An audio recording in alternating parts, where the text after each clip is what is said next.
আলহামদুলিল্লাহ খুবই ভালো। আমি তো এরকম একটা হাসপাতালে দায়িত্ব আমি তো কল্পনা করতে পারিনি। আমি সরকারি হাসপাতালে এর আগে একবার পাঠাইছিলাম মুখ দিয়া, কিন্তু যেমন খাজনাতে বাজনা বেশি হয়ে যায় আমাদের। এখানে যদি ১০০ টাকা লাগেও খুবই ভালো, যেন পরিবেশ, কথাবার্তা, একটা মানুষের ব্যবহারও মানুষ ভালো হয় তাড়াতাড়ি।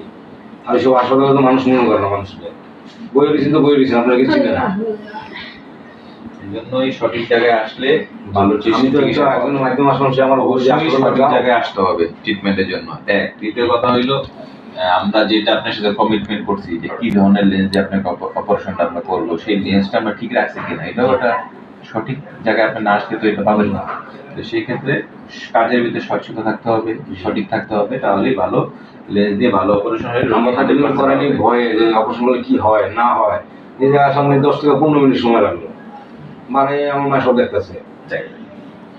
তো ঠিক আছে, সবই আল্লাহর ইচ্ছা। জি, আমার বাপের করেছে, আবার করতে আমার মারা করেছে 2 নম্বরে সকালে হ্যাঁ থেকে আমার মা তো অনেক ভয় পেত। আমার তো অপারেশনটা আরো 6 মাস আগে করার কথা ছিল, কিন্তু ভয়ে আসে নাই। কিন্তু এবার নিজে হাইতে বলতে আমি অপারেশন করবো এখন তার ভয় নেই। না, এখন আলহামদুলিল্লাহ ভালো। আর অপারেশন করতে তো বলতেই পারে না, আমি তো বলতেই পারি না অপারেশন হয়েছে আমার।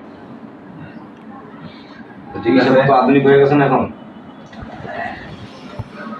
ঠিক আছে, তাহলে ঈদের পরে আপনাদের সাথে দেখা হবে আবার।